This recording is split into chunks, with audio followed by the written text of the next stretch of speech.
Mais rápido do que a bala de uma arma. 6 vezes mais quente do que a superfície do Sol. Ele parece desafiar as leis da gravidade e pode atingir você e matá-lo. Raio. Agora, revelamos novas e dramáticas descobertas, experiências chocantes que provam que os raios são um dos mais estranhos, destrutivos e importantes fenômenos terrestres.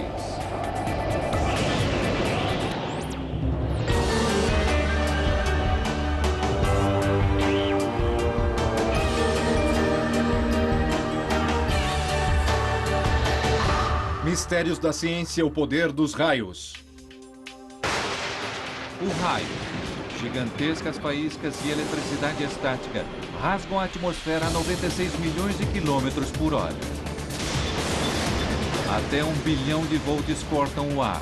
Naquele instante, a corrente cria ondas de luz.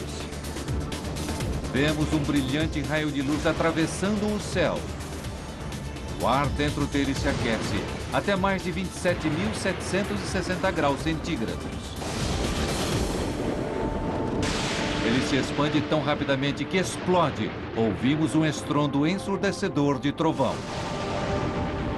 Tudo isso acontece mais rápido do que um piscar de olhos, até 8 milhões de vezes por dia. Esse é um dos fenômenos da natureza mais frequentes e melhores observados, mas é também um dos menos compreendidos. Provavelmente sabemos mais sobre como se dá a explosão de uma estrela meia galáxia daqui do que sobre um raio apenas poucos quilômetros acima de nossas cabeças. Cientistas estão usando toda a tecnologia existente para ver os raios como eles nunca antes foram vistos. E estão descobrindo que eles são ainda mais poderosos. Estamos falando de algo de até bilhões de volts. São 200 mil amperes. É uma pequena usina elétrica. É enorme. E mais importantes do que jamais se imaginou. É provavelmente uma daquelas partes fundamentais da equação que realmente contribuem para a vida na Terra. Para desvendar seus segredos, seguimos um raio em sua jornada desde a criação, destruição e além. Poucas pessoas experimentaram a incrível força de um raio mais de perto do que o ex-corretor da bolsa, Michael Utley. Maio de 2000. Utley está jogando golfe em seu clube em Cape Cod, Massachusetts. Acima dele, uma tempestade se forma. 30 mil amperes de eletricidade abrem seu caminho a fogo através da atmosfera, a 96 milhões de quilômetros por hora, indo direto em direção a Utley. Soa a sirene de alarme. É a última coisa de que ele se lembra. A primeira coisa de que eu me lembro depois do raio foi 38 dias depois do que aconteceu. Em menos de meio segundo, a vida de Utley mudou para sempre. Eu abri meus olhos e percebi que eu estava numa ambulância. Eu tinha feito traqueotomia, por isso eu não conseguia falar. Era como o poderoso chefão e eu perguntei, onde estou? E ele olhou para mim e disse, você está indo para a reabilitação. Você foi atingido por um raio 1 mês atrás. Utley nunca viu o raio que o atingiu. Ele não se lembra daquele dia terrível. Reconstituímos aqueles momentos que se perderam e nos colocamos no lugar de Utley a fim de acompanhar um raio à medida que ele atravessa o corpo humano e examinar seus devastadores efeitos em detalhes forenses. Começamos com o momento do impacto. Ao raio. Eletricidade rompe pelo seu corpo e faz seu coração parar. Você está morto. O raio percorre o corpo e faz o coração parar e você fica 100% dependente de que alguém faça uma ressuscitação cardiopulmonar. Você está caído ali, não está respirando, seu coração parou. É isso. A ressuscitação o traz de volta à vida, mas sua taxa de batimento cardíaco ainda é errática. É uma corrida para se chegar ao pronto-socorro. Departamento de Emergência na Universidade de Illinois, em Chicago. Se você for atingido por um raio na Cidade dos Ventos, esse poderia ser o primeiro lugar para onde viria. E a primeira pessoa que verá será, provavelmente, a doutora Mary Ann Cooper, médica de emergência e chefe do programa de pesquisa sobre ferimentos provocados por raios. A causa número 1 de morte provocada por raio é parada cardíaca no momento do choque. A corrente pega uma carona na própria corrente elétrica do corpo. Rota número 1. Sistema nervoso autonômico. Ele corre por sua espinha e controla funções involuntárias: respiração, digestão, batimento cardíaco.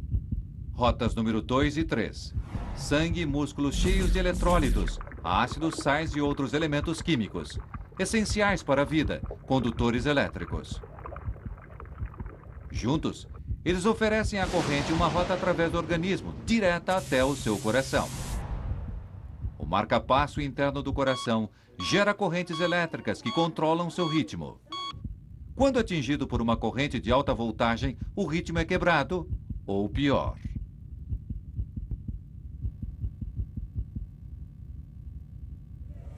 Mas mesmo que você sobreviva ao choque, uma série de ferimentos estranhos e traumáticos irão acometer seu organismo.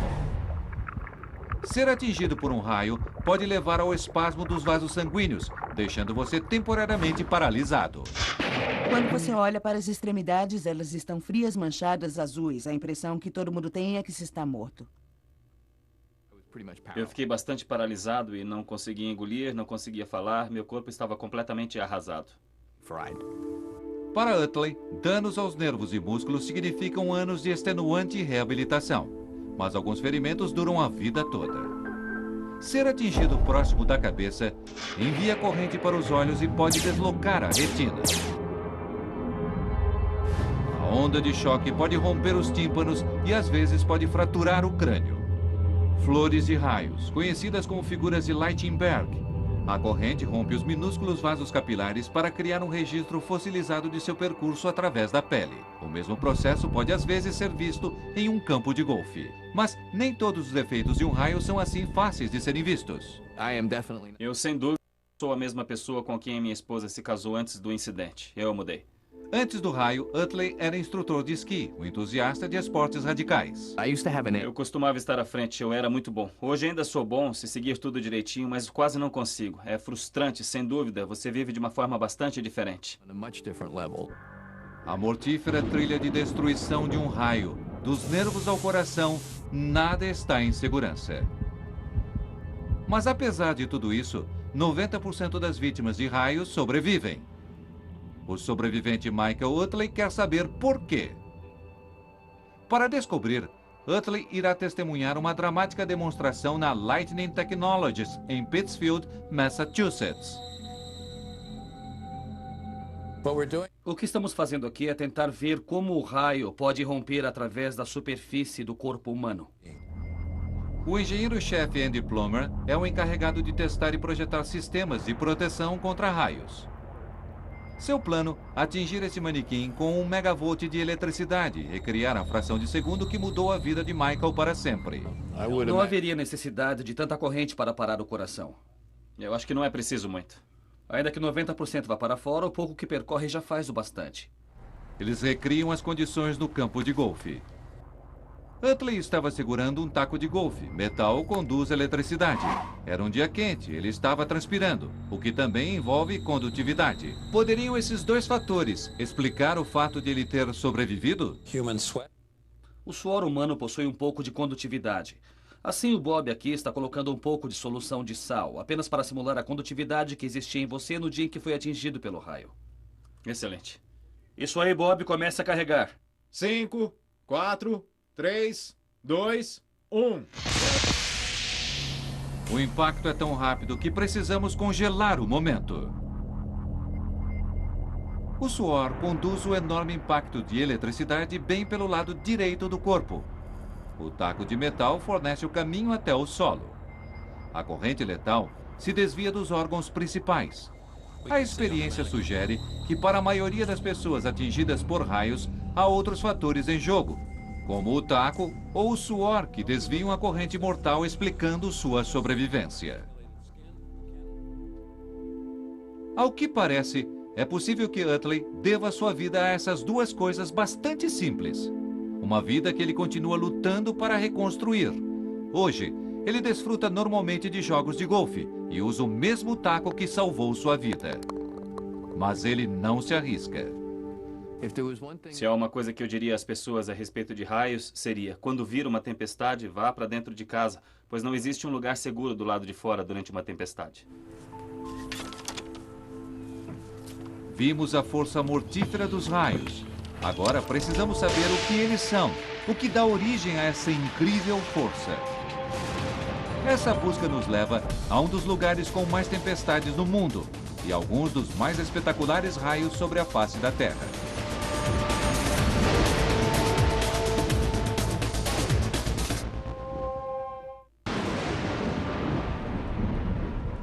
Estamos seguindo um raio em sua jornada através da atmosfera. Vimos o que acontece quando uma tempestade desencadeia sua incrível força. Agora, vamos voltar aos momentos anteriores ao raio, a fim de investigar o que aciona esse misterioso fenômeno. Nossa viagem nos leva a uma cidade onde ocorrem as mais violentas tempestades com raios do mundo. Darwin, no norte da Austrália. Em poucas horas podem ocorrer 1.600 raios. Darwin é o lugar perfeito para se investigar um dos maiores mistérios da natureza: o que leva um raio a acontecer. Uma equipe internacional de cientistas está aqui para descobrir.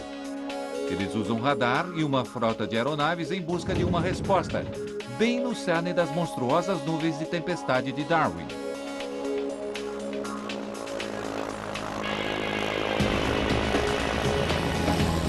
Uma potente mistura de calor e úmido ar tropical significa que essas não são nuvens comuns. Chamadas cumulonimbus, elas podem se elevar até 12.000 metros, a velocidades de 96 km por hora. –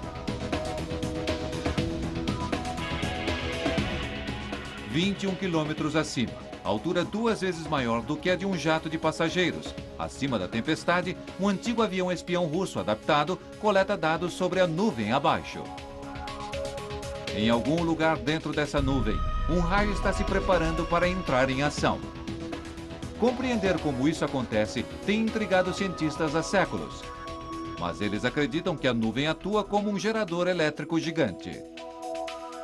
Dentro da nuvem, minúsculas gotas de água vão para cima. Elas se congelam e caem de volta como gelo. Elas se esfregam umas contra as outras. Partículas eletricamente carregadas se transferem de uma para outra. As partículas de água e gelo, que outrora eram neutras, agora são carregadas positiva ou negativamente. As partículas negativas mergulham para o fundo da nuvem. As positivas se elevam até o topo, separando as cargas positiva e negativa. Quando se unem novamente, acontece o raio. Essa é a teoria, mas a realidade é ainda mais estranha. O ar não é um bom condutor. A eletricidade não é capaz de passar por ele facilmente. Para deixar que a corrente passe, a estrutura atômica do ar precisa ser literalmente rompida. Para isso acontecer, são necessários milhões, até bilhões de volts. Cientistas pesquisam os céus em busca dessa enorme carga elétrica. Mas mesmo nas imensas nuvens de tempestade de Darwin, ela nunca foi encontrada. Na história dos raios, falta uma peça. É um quebra-cabeça que tem fascinado o físico John Dwyer, do Instituto de Tecnologia da Flórida. O assunto raio é quase constrangedor. Temos estudado raios desde os tempos de Franklin e em mais de 200 anos ainda não respondemos a grande pergunta. Como funciona um raio? Como ele tem início nas tempestades? Como ele se propaga por quilômetros através do ar, desde lá em cima, onde é iniciado, até atingir nossos pés? De uma coisa podemos ter certeza: raio é eletricidade estática e você pode produzi-la em casa. Deixe eu tirar o sapato. E então vou esfregar meus pés no tapete. Conforme esfrego meus pés, a fricção irá separar a carga elétrica. A carga positiva irá para um lado e a negativa para outro. Agora, quando as cargas se separam, elas querem se unir novamente. Um grande campo elétrico pode ser formado, e quando isso acontece, você terá uma faísca. Acreditamos que algo assim aconteça em uma nuvem de tempestade quando produz um raio. Para enviar uma corrente através dessa minúscula distância são precisos 25.000 volts. Mas os raios podem chegar a ter 192 quilômetros de comprimento. Para enviar uma corrente através de todo esse ar, são precisos milhões de volts, uma enorme carga elétrica que até agora os cientistas não conseguiram encontrar. É preciso perguntar, onde está o dedo que está concentrando a carga, levando esses enormes campos a produzirem a faísca? E estamos tendo um trabalho realmente difícil, tentando descobrir onde esse dedo está. Tempestades são violentas. Raios são imprevisíveis. Chegar perto o bastante para fazer medições é praticamente impossível. Cientistas não podem chegar até os raios. Assim, no Centro Internacional para a Pesquisa de Raios da Universidade da Flórida, eles trazem os raios até os cientistas. O que fizemos foi usar raio acionado por foguete. Você pode dizer ao raio onde e quando ocorrer. Dwyer e a equipe lançam um foguete em uma nuvem de tempestade carregada. Pronto para disparar. Armando o foguete. 5, 4, 3, 2, 1. Ele segue um fio de cobre que age como um condutor de raio. Milhões de volts de eletricidade correm da nuvem para o solo. Dwyer usa informações desse acontecimento para investigar como os raios podem passar através de quilômetros de ar. E ele procura a resposta no espaço. Em uma galáxia distante, uma estrela explode. Milhões de partículas microscópicas eletricamente carregadas são forçadas para fora do espaço. Esses são raios cósmicos. Viajando próximo da velocidade da luz, eles cruzam milhões de quilômetros, milhões de anos-luz para chegar à Terra. Dwyer se pergunta: poderiam os raios cósmicos explicar como a eletricidade viaja através de quilômetros pelo ar? Bilhões desses raios bombardeiam nosso planeta a cada segundo. Eles são invisíveis e inaudíveis. Mas quando um raio cósmico viaja através da atmosfera, ele momentaneamente destrói a estrutura molecular do ar. Isso produz raios X, ondas eletromagnéticas de radiação que podem ser mensuradas. Poderiam os raios cósmicos ser o elo perdido na história dos raios? Parece ficção científica. Até mesmo o otimista Dwyer acredita que seja um tiro no escuro. Quando fizemos nosso primeiro raio e fizemos nossa primeira medição de raio-x, eu nem ao menos chequei as informações, senão algumas semanas depois, pois eu realmente não estava esperando ver nada. Quando eu finalmente fiz isso, ali estava na tela um impulso de raio-x, bem onde ocorrer o raio. E eu pensei, qual a probabilidade disso acontecer? Quer dizer, bem ali, ao mesmo tempo. E então olhamos para a ocorrência seguinte, e havia outro impulso ainda maior. Olhamos para a ocorrência seguinte e vimos outro impulso. A cada vez que olhávamos, víamos um grande rompimento de raio-x atingindo nosso instrumento no momento exato em que ocorria o raio. Para Dwyer, trata-se de uma pista. Alguma coisa alterou a estrutura atômica do ar. E ele acredita que possam ser os raios cósmicos. Há séculos trabalhamos com o pressuposto de que raios sejam simplesmente uma forma normal de descarga, como o dedo tocando a maçaneta. Agora, de repente, vemos que isso estava errado. Se Dwyer estiver certo, quando um raio cósmico atinge uma nuvem, ele provoca um enorme momentâneo aumento de eletricidade, suficiente para criar uma faísca, mas breve demais para ser mensurado. O raio desce rapidamente em direção ao solo. As partículas, muito rápidas, colidem com moléculas de ar e as despedaçam. Por uma fração de segundo, o ar se torna eletricamente condutor e fornece o caminho para baixo, por onde a corrente pode se precipitar. Agora ocorre o raio. Um canal de carga elétrica negativa é disparado da parte de baixo de uma nuvem. Ela se dirige ao solo em etapas rápidas, cada uma levando apenas 50 milionésimos de segundo. À medida que se aproxima, ela provoca um efeito estranho no solo abaixo. Partículas positivas no solo ou em objetos sobre ele são atraídas por seus opostos negativos. Uma nuvem de tempestade pode criar dezenas desses canais positivos e negativos. A maioria não se conecta, mas quando o fazem, milhões de volts de eletricidade correm entre a nuvem e o solo. O raio propaga-se para cima, assim como para baixo. O ar se ilumina, vemos o raio, ouvimos o ar explodir. Nos milionésimos de segundos seguintes, qualquer carga remanescente na nuvem move-se como ondas para cima e para baixo no canal. O relâmpago pode parecer oscilar. Raios realmente acontecem mais de uma vez. E tudo isso ocorre mais de 8 milhões de vezes todo dia, 100 vezes por segundo. Raios são um dos fenômenos mais comuns da natureza. E se as teorias de Joe Dwyer estiverem corretas, o fenômeno é também um dos mais incríveis. Se essas ideias estiverem corretas, então pode haver uma conexão entre o raio que vemos e uma estrela explodindo no meio da galáxia 1 milhão de anos atrás.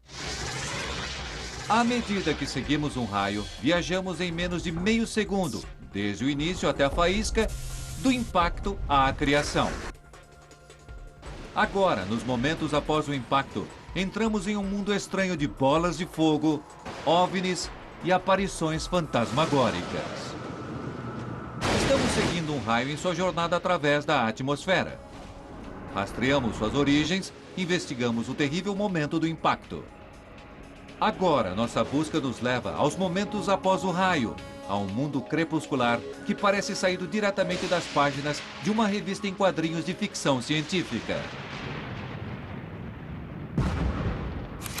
19 de março de 1963. Voo EA-539 da Eastern Airlines, de Nova York para Washington. 00:05. O avião se depara com uma tempestade. Há um estrondo muito forte e um clarão. Segundos depois, uma brilhante bola emerge da cabine do piloto. A bola branca azulada paira sobre o corredor e flutua lentamente em direção à parte traseira do avião. Ela chega à parte de trás do avião e desaparece. Por incrível que pareça, o avião continua sem qualquer dano. Mas isso não foi fantasia, foi um fato. E não era o primeiro relato desse tipo. Na Segunda Guerra Mundial, pilotos relataram estranhas bolas de luz que pareciam seguir seus aviões. Pilotos americanos deram a elas o nome de Foo Fighters. Há milhares de anos, pessoas alegam ter encontrado esferas faiscantes, como fantasmas, mensagens dos deuses e objetos não identificados. Mas havia algo de diferente acerca do relato da Eastern Airlines. A testemunha não era um piloto de caça movido por adrenalina ou um místico medieval. Ele era um cientista, professor de uma renomada universidade britânica. De repente, cientistas passaram a dar atenção a isso. Um cientista que foi inspirado por seu próprio encontro direto é o físico nuclear Dr. Graham Hubler. Eu mesmo vi uma bola de luz, por isso eu sei que isso existe. Um Hubler adolescente está em um encontro em um parque no interior de Nova York. Irrompe uma tempestade. O casal se abriga em um coreto. E de repente, à nossa esquerda, estávamos sentados ali desprotegidos do lado esquerdo. E à nossa frente, do lado esquerdo, vimos uma bola se aproximando, uma bola de luz. É claro que ficamos aterrorizados, não sabíamos o que era aquilo. Lentamente a bola se aproxima. Ela estava a cerca de uns 30 metros de distância e se aproximava lentamente de nós, como que vagando de um lado para outro, tranquilamente. Ficamos olhando para essa coisa, só que, na verdade, estávamos os dois paralisados. Para o horror dos dois, a bola entra no coreto e rola através do solo, passando pelos pés do casal com um barulho estranho. O barulho que fazia era como o de um fósforo que acabara de ser aceso. Do outro lado do coreto, a bola pula de volta para cima e sobe e sai pela parte aberta. Ela pulou de volta cerca de quase 2 metros do chão e partiu uns 6, 9 metros noite adentro. E aí, muito rapidamente, caiu no chão e desapareceu sem um barulho sequer. A experiência deixa Hubler com uma fascinação por bolas de luz. Ele coleciona milhares de relatos de testemunhas. Há múltiplas bolas de luz. Bolas que caem do céu, que explodem, que assobiam, giram, flutuam, saltam. Foram até vistas atravessando objetos sólidos sem deixar vestígios. Não existe uma boa teoria que explique as características de bolas de luz. Diferentes teorias podem explicar uma ou duas das características de bolas de luz, mas nenhuma delas consegue realmente dar uma boa explicação. Um homem que examinou todas as provas e investigou todas as teorias é o físico Mark Stanhoff. Deve haver tantas teorias acerca de bolas de luz quanto cientistas que têm investigado. Mas há uma coisa com que praticamente todos concordam. Bola de luz é provavelmente plasma. Plasma é a forma mais comum de matéria no universo. O Sol, fogo, raio e o espaço entre as estrelas são todos plasma. Não é difícil fazer plasma. Basta uma corrente percorrer um gás e ele irá espontaneamente emitir luz. Mas explicar como uma bola de fogo pode se materializar saindo do nada tem deixado perplexos os cientistas há séculos. Creio que logo que vemos algo que não podemos explicar, especialmente alguma coisa tão bizarra quanto essa, costumamos sair de nossos limites normais e explicar essas coisas usando, se você desejar, explicações bastante sobrenaturais. Uma das teorias mais sensatas é que a bola de luz seja produzida por um fenômeno raro, conhecido como relâmpagos esféricos. O vídeo mostra um raio que parece quebrar-se em pequenas esferas. Alguns cientistas argumentam que bolas de luz sejam esferas de plasma que se separou da faísca. Mas existe um grande problema. Testemunhas falam de bolas que duram minutos. Essas esferas desaparecem em menos de meio segundo.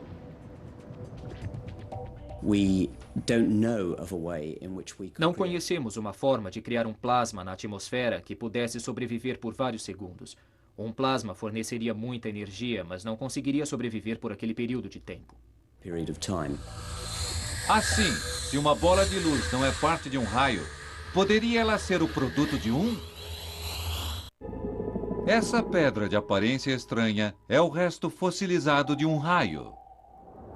Um raio atinge um solo arenoso. Calor e corrente se espalham por todo o solo. Tudo em seu caminho se funde em um tubo sólido. Esse é o vidro da própria natureza. Chama-se fulgurito e pode se estender a profundidades de até 4,5 metros. Quando o tubo é formado, poeira é empurrada para a atmosfera. Essa detonação repete o efeito. Poderia algo tão simples quanto poeira conter a chave para esse mistério de séculos? Experiências de laboratório provam uma minúscula bola de poeira mantém sua forma e se inflama em uma área de carga elétrica. Isso poderia explicar o relato de Hubble, mas não o relato da Eastern Airlines. É extremamente difícil imaginar como qualquer processo químico poderia, de fato, invadir o espaço interno de uma aeronave. Por enquanto, bolas de luz permanecem um mistério. Mas se a ciência puder desvendar seus segredos, a bola de luz poderia acabar sendo mais do que simples curiosidade. É até possível que pudesse conter a chave para uma fonte de energia completamente nova. Sem dúvida, ela contém energia. O mero processo de brilhar é o bastante para exigir alguma energia. E se pudermos controlar essa energia, quem sabe o que o futuro pode trazer? A bola de luz sem dúvida existe, por isso, ou é algum fenômeno de física conhecido que temos de analisar de formas sobre as quais ainda não havíamos pensado, ou é um fenômeno físico totalmente novo, o que é bastante emocionante, que irá nos levar a alguma nova tecnologia ou uma nova física. O mistério acerca da bola de luz ainda está para ser solucionado. E não é o único estranho fenômeno que ocorre nos momentos que sucedem um raio. Olhem acima das nuvens. E a história fica ainda mais estranha. Olha só o que foi aquilo. Você viu? Caramba! Em nossa viagem seguindo um raio, nós nos aventuramos além das fronteiras da ciência. Mas esse é apenas o início. Segundos após o desencadeamento de um raio, bem acima de uma nuvem de tempestade, surge um novo e estranho fenômeno. 6 de julho de 1989. Físicos da Universidade de Minnesota testam uma nova câmera low light. Eles pretendem usá-la em uma experiência com um foguete de grande altitude. Eles direcionam a câmera para leste, por acaso para algumas estrelas e para o que parece ser uma distante tempestade. Eles passam o tape. Alguma coisa lhes chama a atenção. 2 flashes de luz em forma de funil. Eles duram apenas uns poucos milionésimos de segundo. A equipe estima que os flashes estejam a 32 quilômetros acima das nuvens e a uma incrível altura de 20 quilômetros. Por puro acaso, eles captaram algo totalmente novo para a ciência. A partir desse laboratório de pesquisa na Universidade de Duke, na Carolina do Norte, o professor Steve Kummer busca esses estranhos espectros. É emocionante fazer parte de algo fundamentalmente novo que ninguém jamais viu. É como uma grande surpresa essas coisas terem estado lá o tempo todo sem que ninguém soubesse. As duas colunas de luz oscilam acima de uma tempestade à distância. Então, o que são elas? Ao redor do mundo, cientistas de raios estão em uma busca para descobrir. Eles não precisam olhar longe. Cientistas revêem centenas de horas de vídeo feitos no ônibus espacial. Para sua surpresa, há dezenas dessas estranhas aparições, simplesmente esperando para serem identificadas. Câmeras low light mostram sua capacidade nos céus. Aeronaves de alta altitude voam acima das tempestades. Logo, há milhares de visões registradas. Todos ficaram surpresos pelo fato de serem tão comuns. É apenas um caso daqueles em que, quando você sabe que está procurando, de repente você vê muitos. Cientistas os chamam de sprites, devido à sua aparência elusiva e fantasmagórica. Eles parecem dançar acima das nuvens de tempestade no céu à noite. Em grupos de 2 ou 3, eles duram menos do que 10 milésimos de segundo. Pesquisadores da Universidade Fairbanks, no Alasca, calculam que eles ocorram na atmosfera em média de 40 a 96 quilômetros acima da Terra e que podem se estender por até 56 quilômetros. Observações sugerem que sprites são relacionados aos raios. Mas como? Em um campo na Carolina do Norte, uma antena capta os sinais de rádio produzidos por um raio. Steve Kummer usa isso para ouvir o barulho do rádio feito por descargas de raios individuais. O equipamento é tão sensível que consegue detectar raios no momento em que ocorrem em qualquer parte do planeta. Cada um desses impulsos individuais é um daqueles impulsos de um raio que cai em alguma parte do planeta. Kummer usa esses dados para medir o tamanho de cada raio. Ele os compara com as visões de sprites vindas de outras estações de pesquisa. Surge um padrão. Sprites ocorrem em frações de 1 segundo depois de um raio, mas somente depois dos mais poderosos raios. Kummer acredita que essa enorme liberação de energia cause uma perturbação na atmosfera acima. Esse vídeo de alta velocidade, mais detalhado filme de um sprite já feito, sustenta a teoria de Kummer. 72 quilômetros acima, a descarga elétrica aumenta momentaneamente. Ela dispara uma faísca gigante. Milhões de partículas eletricamente carregadas aceleram para fora a 10 milhões de metros por segundo. Sprites costumam ter cerca de 64 quilômetros. A parte de baixo aqui tem talvez 40. A parte de cima tem 96 ou 104 quilômetros. Sprites possuem muitas formas e tamanhos. Desde o chamado sprite A-bomb, com até 96 quilômetros de diâmetro, até o Tau Skinny, com menos de 1.600 metros de largura e apelidado de Diet Sprite. 5 anos depois do primeiro sprite ter sido visto, pesquisadores da Universidade Fairbanks, no Alasca, buscam sprites bem acima de uma tempestade monstruosa. Eles usam uma sensível câmera low light e captam as primeiras imagens coloridas já registradas dos sprites. É uma surpresa espetacular. O que provoca essa exibição de cores? A cada nova descoberta surgem novas perguntas. Mas os sprites são fugidios, imprevisíveis e quase impossíveis de serem observados de perto. Por isso, Earl Williams, do MIT, criou sua própria maneira de observação. Ele a chama de sprite na garrafa. Qual a sua pressão agora, Mike? 33. Em uma tipografia abandonada em Brockton, Massachusetts, Williams e sua equipe usam um tubo de plexiglass, uma antiga direção de carro e muita engenhosidade a fim de criar seu próprio sprite. Vamos lá. Eles recriam condições na média atmosfera, 80 quilômetros acima do planeta. Ali está uma boa luz de sprite. Começamos com um tubo cheio de ar com pressão atmosférica, como o ar neste cômodo que estamos respirando. Com bombas de vácuo sob a mesa, bombeamos o tubo para pressões mais baixas, que correspondem a altitudes de 80 quilômetros. Fazendo passar uma corrente elétrica pelo tubo, eles criam um mágico espetáculo de luz. É o mesmo processo que ilumina Las Vegas.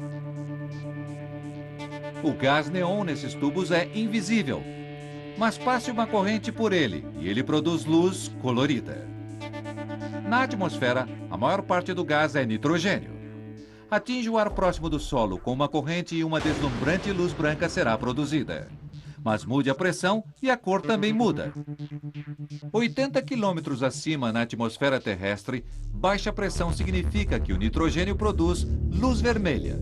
Mas à medida que o Sprite se estende em direção à Terra, a pressão do ar aumenta sob a gravidade, a luz se altera para roxo e então para azul. Nos céus, eles duram apenas uns poucos milionésimos de segundo. Mas com o Sprite na garrafa, Williams pode estudar as forças que os moldam em seu próprio tempo. Mas mesmo sob as condições controladas do laboratório, o Sprite é uma criatura volátil. Está subindo. Vou deixar o ar, está subindo. Isso, dei tudo que tem. Uma bela exibição. É bem bonito. Gosto disso. Belos discos. Os sprites são muito vivos, e como é possível ver, os padrões do tubo são muito vivos, movendo e girando e bastante instáveis também. Isso é bonito, olha só para isso. A garrafa permite que Williams olhe realmente no interior do mundo oculto dos Sprites. Nunca vi aquele antes. E descobre que podem haver fenômenos ainda mais estranhos esperando para ser descobertos.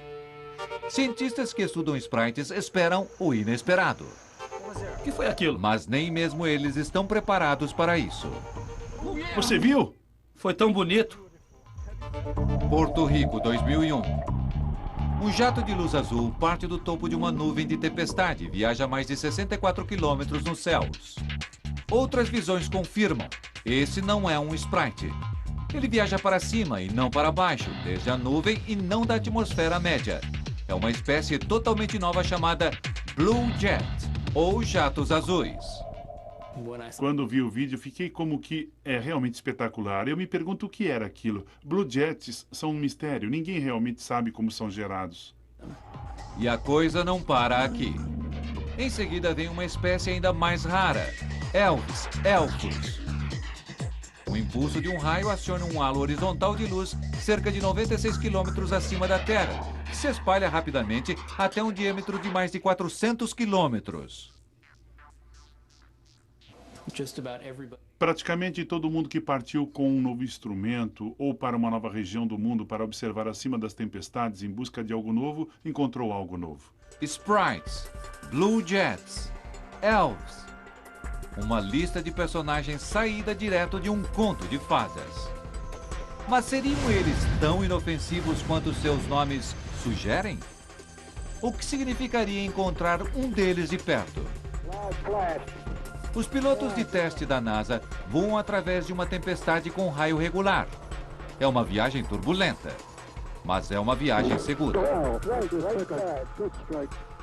Aeronaves modernas são projetadas para receber um impacto direto.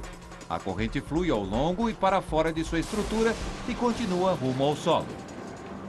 Um raio comum tem uma largura como a de um lápis, mas esses monstros podem chegar a 320 quilômetros. Aeronaves podem operar na mesma altitude dos Blue Jets e passam pela mesma altitude que os Sprites e Elves. O que seria voar através de um desses misteriosos fenômenos?